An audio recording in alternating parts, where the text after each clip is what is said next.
Vous savez, il y a des semaines comme ça où tout semble s'aligner dans le calendrier. Et cette semaine, c'en est une. La lecture de la Torah sur le voyage de Yaakov, Vayetse, tombe pile en même temps que le 9 qui se lève. Et ça, c'est une date fondamentale dans le monde chassidique. C'est le jour précis de la naissance et du départ du second rabbi de Chabad, l'Admour Emsai.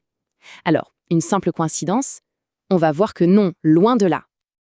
Alors, la question qu'on se pose, c'est qu'est-ce qui peut bien relier le rêve d'un patriarche il y a des milliers d'années et la vie d'un maître hassidique du XVIIIe siècle? Et surtout, qu'est-ce que ce lien nous révèle sur notre propre mission, ici et maintenant? C'est le puzzle qu'on va essayer de reconstituer ensemble. Pour commencer à dénouer ce fil, on doit d'abord s'arrêter sur une idée qui est, assez fascinante. C'est l'idée d'une vie complète, une existence où chaque seconde a été utilisée à la perfection. Le Talmud nous offre une image vraiment parlante. Imaginez une vie, non pas comme une ligne droite, mais comme un cercle parfait.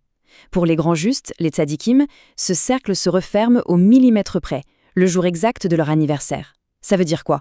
Ça veut dire que leur mission sur Terre a été accomplie à la seconde près. Rien de trop, rien en moins. C'est l'accomplissement absolu. Et voilà, on en arrive au cœur du sujet. C'est exactement ce qui s'est passé pour l'Admour Emsai. Né un œuf qui se lève et parti de ce monde un œuf qui se lève. Ce n'est pas juste une anecdote pour le calendrier, c'est la signature, la preuve ultime d'une mission menée à sa perfection la plus totale. Un véritable modèle de vie accompli. Mais concrètement, qu'est-ce que ça veut dire, une vie pareille? Ça veut dire qu'il a réussi à transformer son existence physique, son corps, en un instrument si parfaitement accordé qu'il n'y avait plus la moindre différence entre son âme et ses actions. Le corps n'était plus un obstacle, plus une limite. Il était devenu l'expression même de la spiritualité. Maintenant, faisons un bond en arrière. On va voir comment ce concept trouve sa source, son plan originel, des milliers d'années plus tôt, dans la mission de notre patriarche, Yaakov. Le voyage de Yaakov, ce n'est pas une fuite, c'est une mission. Il part pour Haran, et ce lieu n'est pas anodin. Son nom même en hébreu, ça veut dire « colère de Dieu ». Imaginez un peu l'endroit le plus bas, le plus éloigné spirituellement. C'est le prototype de notre propre mission à tous, descendre dans la matière la plus brute pour y faire briller la sainteté. Et là, attention, il faut faire un petit saut conceptuel. Pour nous, le spirituel et le matériel, c'est le jour et la nuit. Ce sont deux mondes opposés. Mais, du point de vue de l'infini, du point de vue de Dieu, cette séparation n'existe tout simplement pas. Tout est une seule et même réalité divine, qui s'exprime de différentes manières. Et c'est là que le fameux rêve de l'échelle entre en scène. Il illustre ça à la perfection. L'échelle, elle est bien plantée sur la terre, dans le concret, dans la matière, mais son sommet, il touche le ciel. Notre travail, c'est d'être cette échelle, c'est de créer ce pont entre les deux mondes qui, en réalité, n'en font qu'un. Et il y a ce détail, un détail qui change tout. Yaakov, il rêve allongé. Sa tête, qui symbolise l'intellect, la pensée, et ses pieds, qui symbolisent l'action, le concret, sont au même niveau. Il devient littéralement l'incarnation de cette vérité ultime. Dans la réalité divine, l'action la plus simple, la plus terre-à-terre, a autant de valeur que la méditation la plus profonde. Tout est un.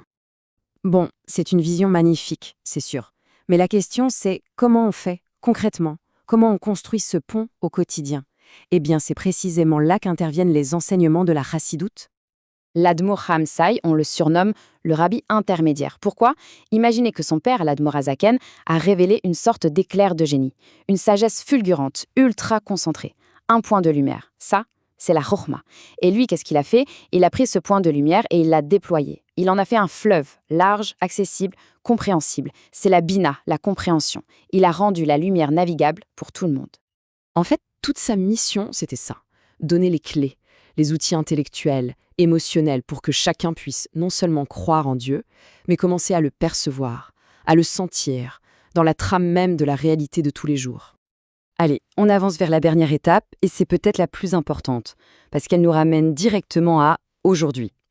Tout ce parcours historique nous conduit à un point de bascule maintenant. Et on arrive à l'idée la plus révolutionnaire.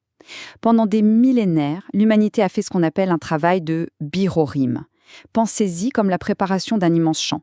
On a labouré, enlevé les pierres, enrichi la terre. Eh bien, ce que les maîtres nous disent, c'est tout simplement incroyable. Ce travail est fini. Le champ est prêt. Et ça change absolument tout. Le monde, notre corps, ne sont plus vus comme des obstacles à surmonter. Ce sont des instruments parfaitement accordés, prêts à révéler la lumière divine.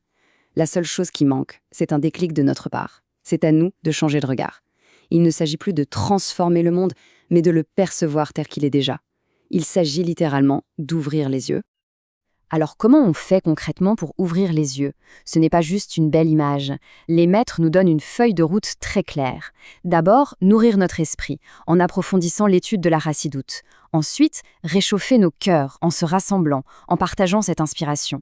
Et enfin, orienter notre conscience en vivant, en parlant, en pensant avec les thèmes de la délivrance, pour que cette réalité devienne la nôtre au quotidien. Et tout ça, ça nous amène à une dernière question, une question un peu vertigineuse. Et si la délivrance, ce n'était pas un événement futur qui doit bouleverser le monde de l'extérieur? Et si c'était, en réalité, un changement de regard qui nous permet de voir le monde tel qu'il est déjà, dans sa perfection? Et si, comme Yaakov dans son rêve, il suffisait juste de s'arrêter un instant pour réaliser que l'échelle, elle a toujours été là, attendant simplement qu'on se décide à poser le pied sur la première marche?